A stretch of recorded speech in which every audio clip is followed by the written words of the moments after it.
NBC's Thursday crown could mint legends or drop you through the floor.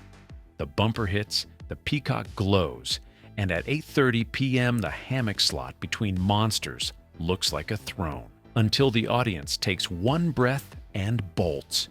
Tonight we're calling 10 must-see TV casualties from the 80s and 90s, the night, the slot, and the exact beat they broke. If that era is your home base, tap subscribe. Let's roll. Number 10. The Tortellis, 1987, the Cheers spin-off that didn't cheers. Thursdays, January to May, 1987. Nick and Loretta Tortelli were dynamite in 5-minute bursts at the Boston bar. Loud entrances, quick chaos, out. NBC gave them a Thursday, half hour in LA, and expected the same spark to fill the room. It didn't. The walk-on vibe, stretched to lead status, felt like a sketch that never buttoned. You could feel living rooms waiting for the old gang to crash through the door. They never did. Jokes skimmed, schemes reset, and momentum died on the rug. By spring, the block spit it out. Beat It broke. The moment viewers realized the highlight reel was the whole show. If you survived that winter lineup, drop what you actually watched at 8:30. Curiosity or habit? And Thursday's stress test only got meaner from here. Number 9. Grand, 1990. Smart satire, wrong metronome. Thursdays, early 1990. A serialized suburban satire with a wry score and a novelist's patience. Thursday demanded a signature in 10 seconds. Grand asked you to settle in. The opener promised a mood. Then the first laugh arrived a beat too late for a night built on instant pop. Sampling between anchors, viewers wanted two people. One clash, go. Instead, careful setups promised later payoffs. Not a bad show, just the wrong oxygen. After a brief chopped run, NBC closed the book. Beat It broke, when the remote moved faster than the first joke. And the punch to the gut? Thursday would do this again. Harder. Number 8. Madman of the People, 1994 to 1995. Hot launch, cold Thursdays. Thursdays at 9:30, fall 1994. Dabney Coleman swaggered in as a gruff columnist with a flamethrower for manners. Out of Seinfeld, the sampling felt bulletproof. Weeks later, the bark looped. The edges dulled, and viewers drifted. Thursdays 9:30 isn't a seat, it's a trial by fire. If a show can't reveal a second gear after the lead-in, it gets scorched. By spring, NBC yanked it. Beat It broke, when the growl didn't evolve and the ensemble never found air. But the block wasn't done thinning the herd. Number 7. Hope and Gloria, 1995 to 1996. Friend's neighbor, not its equal.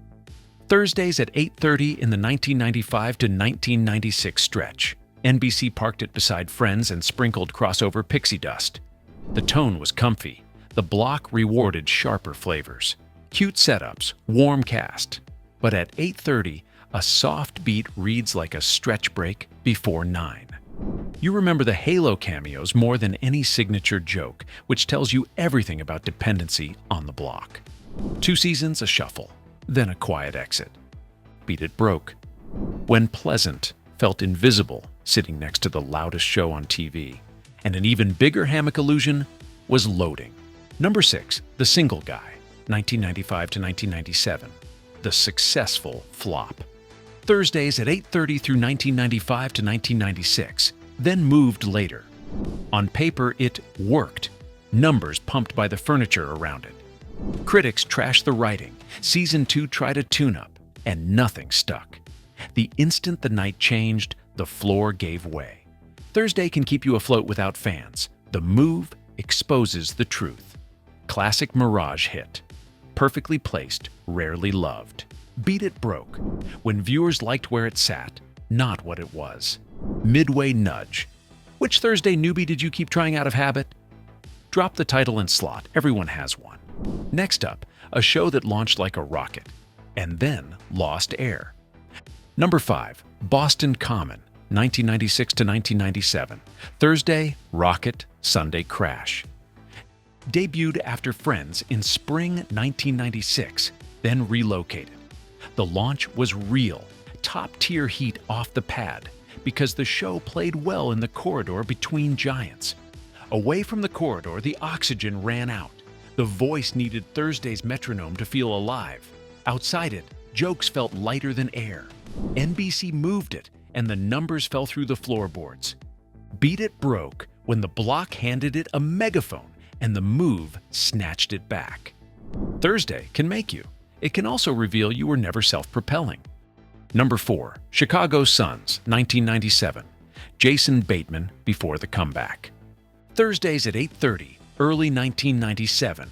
Three brothers, one apartment, relatable banter, aimed straight at the hammock.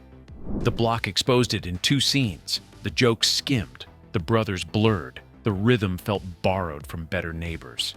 Thursday lives on a walk, a line shape, a tension you can ID blindfolded. This had none. Weeks, not months. Beat It broke when I Get It never turned into I Need It. NBC kept feeding the 8:30 trap fresh bait. Number 3, Fired Up, 1997 to 1998. Great leads, lost in the gap. Thursdays at 8:30 in fall, 1997. Then shuffles. Sharon Lawrence and Leah Remini brought spark. The series around them felt like a pitch that hadn't locked its game. Thursday wants a repeatable engine you can spot by line 2. Here, energy showed up without a chassis to carry it. Chemistry wasn't the problem. Structure was. 1 season and smoke. Beat It broke when scene-by-scene charm wouldn't gel into a habit. Then came the purest Thursday flameout of the decade. Number 2, Union Square, 1997 to 1998. Between Friends and Seinfeld, and still sunk. Thursdays at 8:30, fall 1997. The Dream Address, sample-proof, magazine cover slot. NBC even sanded the pilot for broader appeal. Viewers sampled, smiled politely, and didn't come back. The safe tone looked fine on paper. The block's microscope turned fine into forgettable. It kept offering, "You'll like us," while Thursday demanded, "You'll quote us." By January, NBC shut the lights. Beat It broke when the slot amplified beige instead of hiding it. And somehow, the final stumble managed to be classier and deader. Number 1, Encore. Encore, 1998 to 1999. Prestige parts, zero pulse. Fall 1998 into the Thursday orbit, then limbo. Nathan Lane plus pedigree screamed bulletproof. On air it arrived careful, then bounced nights, then vanished with episodes still on a shelf. Thursday doesn't reward careful, it rewards a voice you can taste in one exchange. The package was elegant, the center didn't spark. Audiences remembered the promise, not a single scene. Beat It broke, the instant classy stood in for funny, and the night said no. That's the cruel math of must-see TV in the 80s and 90s. Thursday wasn't a safety net. It was a stress test. You needed a signature in 10 seconds, a walk, a voltage, a joke shape, and then you had to repeat it next week. These shows felt like placeholders between landmarks, and Thursday exposes placeholders fast. If we missed your favorite NBC misfire from that era, drop the title, the time slot, and the exact moment you knew it was doomed. If the 80s and 90s are your comfort channel, hit like and subscribe. Because with Box Set and Chill, the 80s and 90s never end.